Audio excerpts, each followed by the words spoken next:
Iran के राष्ट्रपति रईसी की मौत एक साजिश या हादसा।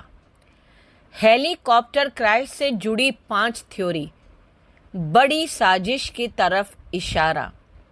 वो मौत का हेलीकॉप्टर, बड़ी साजिश की तरफ इशारा कर रहे रईसी। क्रैश हेलीकॉप्टर को किसने ढूंढा? ये सारी जानकारियां आपको इस वीडियो में मैं दूंगी कि ये साजिश है या हादसा है। इससे रिलेटेड जो हैं 5 खास थ्योरीज जो हैं इस समय सोशल मीडिया पर वायरल हो रही हैं। तो चलो स्टार्ट करते हैं। 20 मई के दिन 2024 में ईरान के राष्ट्रपति इब्राहिम रईसी के हेलीकॉप्टर क्रैश से जुड़ी 5 थ्योरी सामने आई हैं। कई मीडिया रिपोर्ट्स और एक्सपर्ट्स के दावों को खंगालने के बाद ये थ्योरी सामने आई है। तीसरी थ्योरी तो बड़ी साजिश की तरफ इशारा कर रही है। ईरान के राष्ट्रपति इब्राहिम रईसी अब इस दुनिया में नहीं है। हेलीकॉप्टर क्रैश में उनकी जान चली गई। रईसी की मौत को लेकर कई दावे दिए जा रहे हैं। साजिश के तहत उनकी मौत हुई या सच में हादसे का शिकार हुआ, ये तो जांच के बाद ही सामने आएगा। लेकिन क्रैश से जुड़ी 5 थ्योरी सामने आई हैं और ये कौन कौन सी हैं?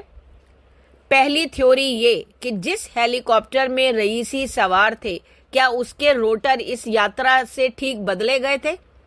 4 की बजाय 2 रोटर वाला हेलीकॉप्टर से रईसी अजरबैजान पहुंचे, क्योंकि 2 रोटर वाले हेलीकॉप्टर में 8 पैसेंजर को ले जाने की परमिशन नहीं होती, जबकि रईसी के हेलीकॉप्टर में पायलट समेत 9 लोग सवार थे।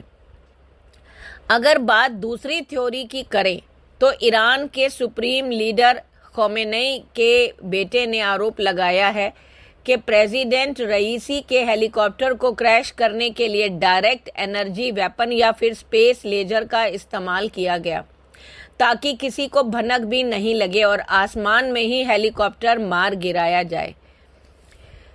तीसरी थ्योरी जो है वो बड़ी साजिश की तरफ इशारा कर रही है।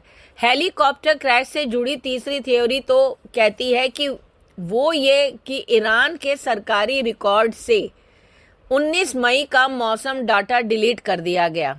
दरअसल कुछ मीडिया रिपोर्ट्स में ये दावा किया जा रहा है कि जिस वक्त रईसी ने अजरबैजान से उड़ान भरी तब मौसम साफ था, मगर चंद किलोमीटर बाद तूफान, बारिश और कोहरा छा गया।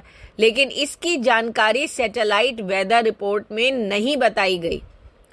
चौथी थ्योरी, हेलीकॉप्टर में रेडियो सिग्नल के ऑफ होने की या फिर उसमें टेक्निकल फॉल्ट आने की बात बताई जा रही है। दरअसल कुछ मीडिया रिपोर्ट्स में दावा किया जा रहा है कि क्रैश से पहले हेलीकॉप्टर का रेडियो सिग्नल ऑफ था। अब इसे पायलट ने ऑफ किया या इसमें कोई टेक्निकल दिक्कत हुई? फिलहाल इस पर सस्पेंस तो बरकरार है, क्योंकि पायलट के हादसे से पहले एटीसी से कोई बातचीत नहीं हुई। 5वीं थ्योरी जो है वो रूस के दावे पर आधारित है।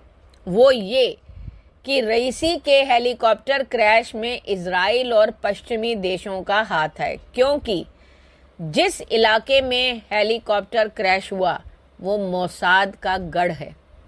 लिहाजा ब्रिटेन या फिर नेटो के इशारे पर मोसाद ने बड़े ही शातिरानी अंदाज से हेलीकॉप्टर को क्रैश किया। ईरान की सरकारी मीडिया ने बताया, देश के उत्तर पश्चिम हिस्से के कोहरे वाले पहाड़ी क्षेत्र में हेलीकॉप्टर के दुर्घटनाग्रस्त होने के कुछ घंटों बाद राष्ट्रपति रईसी, देश के विदेश मंत्री और कई अन्य अधिकारी सोमवार को मृत पाए गए। रईसी 63 साल के थे। उनका दल रविवार को अजरबैजान ईरान सीमा पर एक इलाके की यात्रा से लौटने के बाद तबरीज शहर की ओर जा रहे थे। यहाँ पर मैं एक बात करना चाहती हूँ कि ईरानी राज्य मीडिया ने पुष्टि की कि ईरान के राष्ट्रपति इब्राहिम रईसी, विदेश मंत्री हुसैन अमीर अब्दुल्लाहियन और अन्य वरिष्ठ अधिकारियों की 19 मई को एक हेलीकॉप्टर दुर्घटना में मृत्यु हो गई। कथित तौर पर राइसी जो थे वो अजरबैजान की अपनी यात्रा से लौट रहे थे जब हेलीकॉप्टर अजरबैजान की सीमा पर स्थित शहर जोल्फा के पास दुर्घटनाग्रस्त हो गया। अब वायरल हो रही तस्वीरों में इस दुर्घटना का मलबा दिखाने का जो दावा किया जा रहा है, इस स्टोरी में हम ऐसी ही 2 तस्वीरों का खुलासा करेंगे। देखो, इस तस्वीर को शेयर करते हुए एक एक्स यूजर ने लिखा कि ईरान के राष्ट्रपति राइसी हेलीकॉप्टर दुर्घटना में मारे गए लोगों के कई शव जल गए हैं और उनकी पहचान नहीं की जा सकी है। इसका आर्काइव यहाँ देखा जा सकता है। रिवर्स सर्च में अप्रैल 2020 में प्रकाशित ईरानी मीडिया रिपोर्ट मिली जिनमें वायरल तस्वीर थी, जहां की खबर के अनुसार तस्वीर में एक प्रशिक्षण विमान बिशेकोला से तेहरान के लिए उड़ान भरता दिख रहा है। यह सलमान शहर के पास दुर्घटनाग्रस्त हो गया और इसका मलबा ईरान के किला काला अब्बास अब्बाद इलाके में मिला। कथित तौर पे उस समय मौसम की स्थिति के कारण पुलिस ऑपरेशन के दौरान विमान दुर्घटनाग्रस्त हो गया। अब रिपोर्ट में जो है फारसी वर्ष 1399 में प्रकाशित हुई थी, जो वर्ष 2020 के समान है। वर्तमान में केवल ईरान और अफगानिस्तान ही फारसी कैलेंडर का पालन करते हैं। उसी समय एक और तस्वीर जो है वो आई, उसे भी आप देखें। दुर्घटनाग्रस्त विमान के मलबे की एक और तस्वीर को ईरानी राष्ट्रपति के हेलीकॉप्टर दुर्घटना से जोड़कर सोशल मीडिया पर व्यापक रूप से साझा किया गया था। वायरल पोस्ट का आर्काइव यहाँ देखा जा सकता है।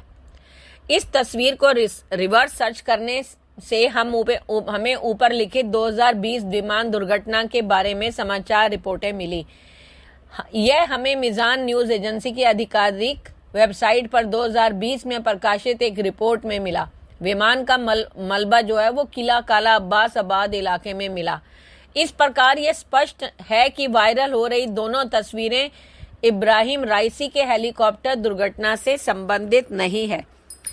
आपको क्या लगता है कि ये एक नेचुरल डेथ है, एक हादसा है, या ये एक बहुत बड़ी साजिश है गद्दी अपनाने के लिए और ईरान पर रौब जमाने के लिए? अपनी प्रतिक्रिया कृपया लिख कर दें।